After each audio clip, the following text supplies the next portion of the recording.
Good evening दोस्तों। क्या आपके साथ भी हमेशा इस तरीके का एक्सपीरियंस होता है?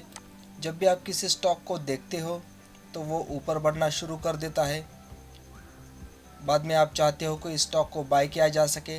आपकी थ्योरी, आपकी स्ट्रेटजी, आपका टेक्निकल सेटअप, ये सब इसी तरीके का आपको जो सेटअप है बाइंग साइड का वो रेकमेंड करता है।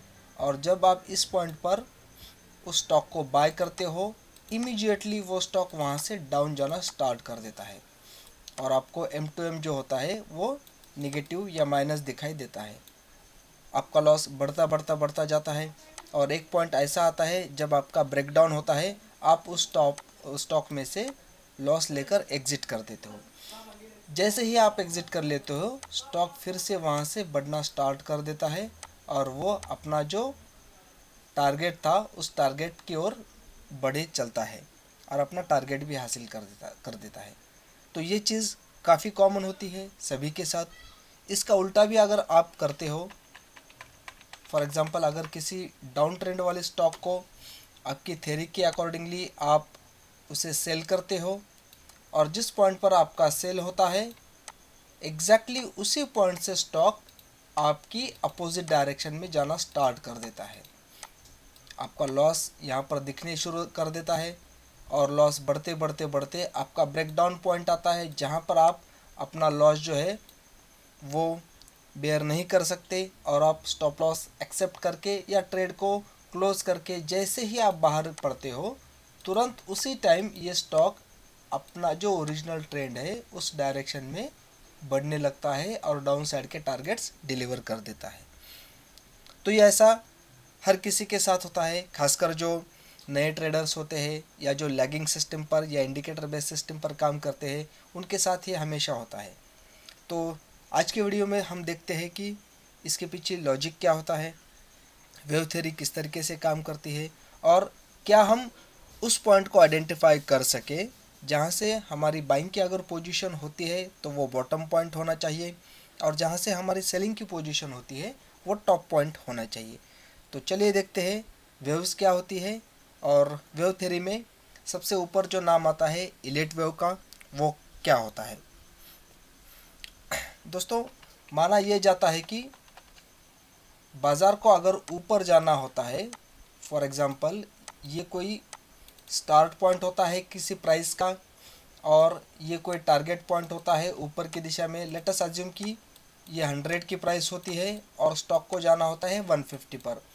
तो हम सबको पता है कि प्राइस यहाँ से डायरेक्टली तो नहीं जा सकती है, तो मार्केट को क्या करना पड़ेगा, मार्केट को जिगजैग्स बनाने पड़ेंगे, ऊपर नीचे, अपस्विंग डाउन स्विंग, इस तरीके से बाज़ार को अपना जो टारगेट है, अपना जो डेस्टिनेशन है वहाँ तक पहुँचना पड़ेगा।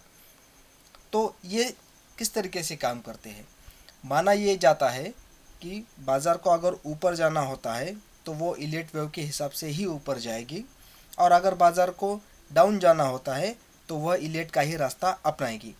तो इलेट वेव क्या है समझते हैं, इसका फॉर्मेशन किस तरीके से होता है, इसके रूल्स किस तरीके से होते हैं और बेसिक सी जानकारी इस वीडियो में हम लेते हैं। तो आइए चलते हैं इलेट वेव पर। दोस्तों, इलेट का जो आविष्कार किया था, इलेट का आविष्कार किया था RN इलियट साहब ने लगभग 1930s के डेकेड में। उनके अकॉर्डिंगली बाज़ार में जो स्विंग्स बनते हैं, ये कोई टॉप बनता है, फिर एक बॉटम बनता है, फिर एक नया टॉप बनता है, फिर एक बॉटम बनता है और इस तरीके से स्विंग हाई और लो चलते रहते हैं। इनके पीछे रीज़न एक ही होता है, ट्रिगर मैकेनिज़्म एक ही होता है, पीपल्स इमोशन। अब वो इमोशन या तो ग्रीड होती है और फेयर होती है। हम सबको पता है जब ये वाला लो पॉइंट बनता है, ये बॉटम बनता है, तब लोगों के मन में ग्रीड पैदा होती है। उन्हें पता होता है कि वो मानते ये है कि ये जो प्राइस अब बॉटम में मिल रही है ना, शायद ये बेस्ट प्राइस हो सकती है, कल हमें इससे बेहतर प्राइस या इससे सस्ती प्राइस नहीं मिलेंगी, स्टॉक को बाय कर लेना चाहिए। तो यहाँ से बाइंग स्टार्ट होती है, स्टॉक ऊपर जाना शुरू कर देता है और एक टॉप जब आता है, इस पॉइंट पर लोगों को डर लगने लगता है कि यहाँ पर जो प्राइस आ चुके हैं, हमने तो नीचे में बाय किया था इस पॉइंट पर, अब ये जो प्राइस आई है अब हो सकता है ये बेस्ट प्राइस हो। कल इसके ऊपर हमें रेट नहीं मिल सकता है, तो यहाँ से सेलिंग प्रेशर आ जाता है और प्राइस नीचे जाती है। तो जब डाउन साइड में यहाँ पर ग्रीड इमोशन डेवलप हुई थी, अब जब ये एक पीक पर टॉप पर आ चुका है तो यहाँ पर ग्रीड इमोशन कन्वर्ट हो चुकी है फेयर में। तो ये ग्रीड एंड फेयर का सिलसिला हर बॉटम और हर टॉप में चलता ही रहता है। तो इलेट के जो स्विंग्स या वेव्स बनते हैं या बाज़ार में कोई भी जो स्विंग्स बनते हैं, तो उनके पीछे रीजनिंग यही होती है कि ग्रीड एंड फेयर इनका जो अल्टरनेट साइकिल है वो चलते रहता है। तो इलेट के अकॉर्डिंगली अगर प्राइस की मूवमेंट होती है तो उसे दो हिस्सों में बांटा जा सकता है। इलेट ने उस एंटायर प्राइस मूवमेंट को दो हिस्सों में डिवाइड कर दिया है। एक हिस्सा होता है इम्पल्स सीक्वेंस या इम्पल्स वेव्स का, और दूसरा होता है करेक्टिव सीक्वेंस या करेक्टिव वेव का। तो ये किस तरीके से होता है? इम्पल्स सीक्वेंस जो होता है, जो मेन ट्रेंड है उस डायरेक्शन में आपका पहला इम्पल्स का स्विंग बनेगा, उसके बाद ये करेक्शन वाला सेकंड बनेगा, करेक्शन के ख़त्म होने के बाद फिर एक इम्पल्स बनेगा जो पहले वाले हाई को ब्रेक करके और ऊपर चला जाएगा। ये इम्पल्स कंप्लीट होने के बाद फिर से यहाँ पर इसका करेक्शन आ जाएगा या रिट्रेसमेंट आ जाएगी, और ये रिट्रेसमेंट कंप्लीट होने के बाद फिर जो ओरिजिनल ट्रेंड है अपसाइड वाला ये मेंटेन रहेगा, ये कंटिन्यू रहेगा। तो इलियट ने इन वेव्स को नाम दिया first wave, second wave, third wave, ये रही हमारी फोर्थ वेव, और ये हुई आपकी वेव 5। तो इम्पल्स सीक्वेंस जो बनता है वो इम्पल्स सीक्वेंस बनता है 5 वेव से।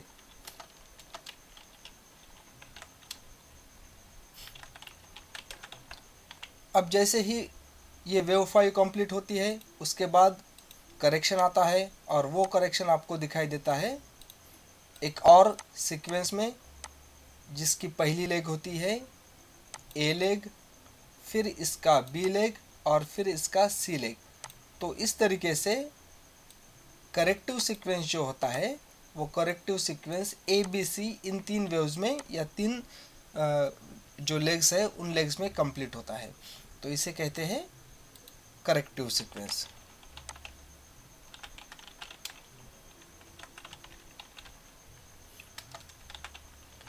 और ये इम्पल्स और करेक्टिव 5+3, इम्पल्स वाले 5 लेग्स प्लस करेक्टिव वाले 3 लेग्स, तो कुल मिलाकर 8 जो लेग्स बनेंगे या वेव्स बनेंगी, इनका एक इलियट साइकिल बनता है।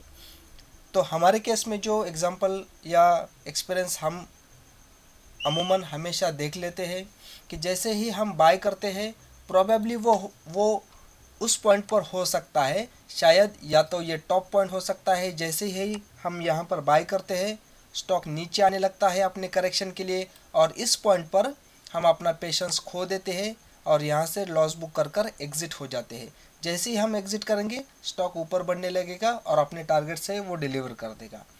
या शायद ये वेव 3 वाला भी पॉइंट हो सकता है, यहाँ पर हम लोग एंटर कर लेते हैं और फिर वहाँ से जो करेक्शन आता है वो आपका पेशेंस टेस्ट करने के लिए लॉस में जाता है, और जैसे हम यहाँ से एग्ज़िट होते हैं तो आपकी वेव 5 के लिए वो ऊपर जाता है। तो इस तरीके का जो इलियट का फॉर्मेशन है वो चलता है। इलियट के कुछ बेसिक से रूल्स है, वो रूल्स क्या है मैं अभी आपको एक्सप्लेन कर देता हूँ। इलियट के सिंपली 3 रूल्स है, काफ़ी आसान भाषा में अगर जाए तो सिंपली इलियट के 3 रूल्स होते हैं। पहला रूल इलियट का ये कहता है कि सेकंड वेव जो होगी, ये वाली सेकंड वेव, इसका जो लो बनेगा ये लो कभी भी फर्स्ट वेव के लो को ब्रेक नहीं करेगा, इसके बियॉन्ड नहीं जाएगा। दैट मीन्स अगर ये सेकंड वेव का करेक्शन फर्स्ट वेव के लो को अगर ब्रेक कर देता है तो ये सीक्वेंस इनवैलिड होता है। तो इलियट का फर्स्ट वेव क्या एक्सप्लेन करता है कि wave 2 should not breach beyond wave 1। तो वेव 1 के आगे वेव 2 का करेक्शन जा नहीं सकता। ये एक सिंपल सा इलियट का फर्स्ट और काफ़ी इम्पोर्टेंट रूल है। सेकंड रूल इलियट के सीक्वेंस में ये बताता है कि वेव 3 जो होती है, ये वेव 3 जो होती है वो एंटायर इम्पल्स सीक्वेंस में सबसे छोटी नहीं होनी चाहिए। अगर आप यहाँ पर कैलकुलेट करेंगे तो वेव 1 और वेव 5 इसके मुकाबले वेव 3 की लेंथ जो है वो आपको ज़्यादा या बड़ी दिखाई दे रही है। तो इलियट ये कहता है कि वेव 3 जो होगी वो वेव 3 सबसे छोटी नहीं हो सकती है। और तीसरा जो रूल होता है वो रूल ये कहता है कि वेव 4 का जो लो बनेगा, अब इस केस में ये जो वेव 4 का लो बनेगा वो वेव 1 की जो टेरिटरी है, यानी वेव 1 का जो हाई है, इस हाई को ब्रेक नहीं कर सकता। सिंपली अगर देखेंगे तो वेव 4 जो है वो वेव 4 इस तरीके से वेव 1 को ब्रीच करके ऊपर नहीं जा सकती। ऐसा अगर होता है तो ये जो सीक्वेंस है इलियट के रूल्स के अकॉर्डिंगली नहीं होगा और पूरा इनवैलिड हो जाएगा। तो ये कुछ 3 रूल्स है इलियट के बारे में। साथ ही साथ कुछ ऑब्जर्वेशंस भी चले आए, क्योंकि हर किताब वाली जो चीज़ें हैं वो प्रैक्टिकल लाइफ में नहीं जस्ट की तस लागू हो सकती है, एज इट इज़ इम्प्लीमेंट नहीं हो सकती। तो उसके कुछ ऑब्जर्वेशन से एक्सेप्शन भी हमें नज़र आते हैं। तो 7-8 कुछ ऑब्जर्वेशन है, उनमें तो मैं अभी फ़िलहाल नहीं जाना चाहूँगा, लेकिन एक सबसे बड़ा इम्पॉर्टेंट और अट्रैक्टिव जो ऑब्जर्वेशन है उसके बारे में मैं ज़रूर आपसे डिस्कस करूँगा। ऑब्जर्वेशन एक यह बताता है कि इलियट का जो 8 वेव का फॉर्मेशन होता है, इम्पल्स के 5 और करेक्टिव के 3, इन 8 वेव में हमें अमूमन यह देखा जाता है कि वेव 3 जो होती है, ये वेव 3 सबसे लॉन्ग और सबसे स्ट्रॉन्ग वेव होती है। तो इस चीज़ का ट्रेडर जो है इलियट के बेसिस पर जो ट्रेड करते हैं तो उनको बेनिफिट लेना होता है। इसीलिए हर कोई चाहेगा कि जैसे ही इलियट की सेकंड वेव यहाँ पर कंप्लीट हो जाए, हम यहाँ पर अपना बाय बनाएं, ताकि हमें पूरा एक लंबा अच्छा खासा प्रॉफिट यहाँ से यहाँ तक मिल सके। लेकिन दोस्तों प्रैक्टिकली अगर देखेंगे तो हर स्टॉक्स में यह एनालाइज करना या इस बात का एस्टिमेट लगाना, अंदाज़ा लगाना थोड़ा डिफ़िकल्ट है कि सेकंड वेव एग्जैक्टली कहाँ पर चल रही है और कब थर्ड वेव स्टार्ट हो रही है। मोस्ट कॉमनली यह पता चलता है कि जब थर्ड वेव स्टार्ट हो चुकी है तो हमें पता चलता है कि इलियट की सेकंड वेव का फॉर्मेशन कंप्लीट हो चुका है और अब थर्ड वेव के लिए प्राइस निकल चुकी है। तब तक जो है पुल के नीचे से काफ़ी सारा पानी निकल चुका होता है। जो रैली है उसका मोमेंटम है वो भी ऑलमोस्ट 50% से ज़्यादा कंप्लीट हो चुका होता है। और इस पॉइंट पर हम, इस मिडल वेव पर हम ट्रेड लेना सही नहीं समझते हैं, डरते हैं कि और आगे ऊपर जाएगा या नहीं जाएगा। तो मैन्युअली तो ये मुश्किल काम है, इसीलिए हमारे पास है इलियट का एक स्कैनर जो आप मार्केट एनालाइजर में मेरे हर वीडियो में आप देखते हो। उसके बारे में मैं आपको यहाँ पर इंट्रोडक्शन दे देता हूँ।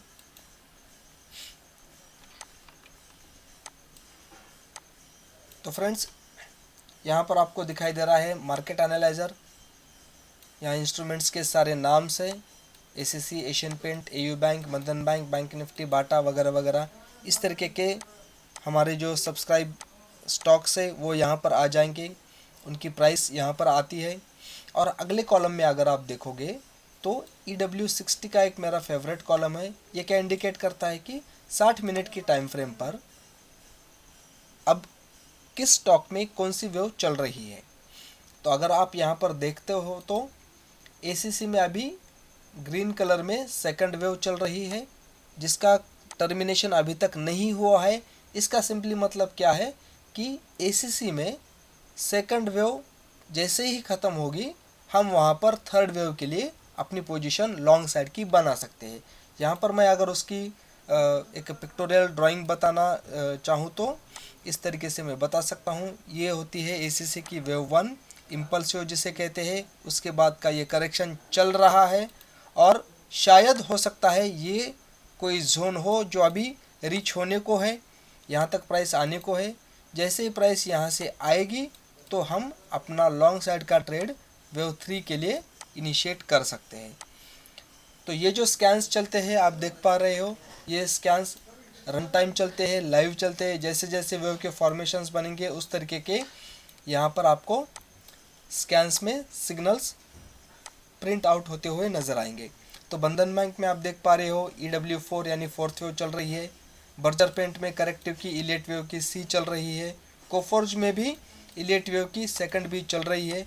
तो आप जितना भी मेरा एनालिसिस देखते हो तो वो इसी सिस्टम से होता है, क्योंकि ये जो सिस्टम है वो काफ़ी प्रूवन है और इमोशंस के साथ ही चलती है। लाइक मार्केट में जब कोई अच्छी खासी मूव आती है तो उसके पीछे इमोशंस ही डोमिनेट करती है। ग्रीड लोगों के मन में ज़्यादा है इसलिए प्राइस उछल रही है, और लोगों के दिल में माहौल जो है वो खौफ का है, पैनिक वाला है, इसलिए प्राइस से जो मार्केट में डाउन जाने लगती है। तो उस लोगों के इमोशन के सहारे ही हम वेव थ्योरी के अकॉर्डिंगली अपने ट्रेड्स बना सकते हैं। तो चलिए देखते हैं चार्ट पर किस तरीके से यहाँ पर दिखाई देता है। I am sorry. तो ACC पर आपको दिखाई दे रहा है इलियट वेव 2B। तो सिंपली मैं यहाँ पर क्लिक कर देता हूँ और आपके सामने यहाँ पर चार्ट ओपन हो जाएगा ACC का। जैसा मैंने आपको अभी पिक्टोरियल ड्राइंग में बताया था कि ACC में हो सकता है कि ये आपकी इम्पल्स की फर्स्ट वेव चल रही है और यहाँ पर सेकंड वेव का फॉर्मेशन अभी भी अंडर फॉर्मेशन चल रहा है। तो मे बी इसका जो जोन हो सकता है वो यहाँ कहाँ पर हो सकता है, हम इसे स्कैन करके अभी चेक कर लेते हैं। लेकिन ये जो जोन होगा, इस जोन में प्राइस आने के बाद हो सकता है ACC अपने थर्ड वेव के लिए ऊपर जाए। तो यहाँ पर सिंपली मैंने क्या किया, राइट क्लिक करके स्कैन किया और आप देख सकते हो ये वो एरिया है 2344 से लेकर 23110 तक 10 तक, ये एरिया होता है ACC में जो सेकंड वेव का कंप्लीशन वाला जोन होगा। तो उम्मीद ये है कि यहाँ से प्राइस इस जोन में आए और इसके बाद ऊपर जाए। सिमिलरली कोई और स्टॉक देखते हैं जिसमें हमें कुछ फॉर्मेशंस नज़र आ रहे हैं। कोलगेट में अगर देखते हैं तो इलियट की फोर्थ वेव चल रही है, वो भी देख लेते हैं।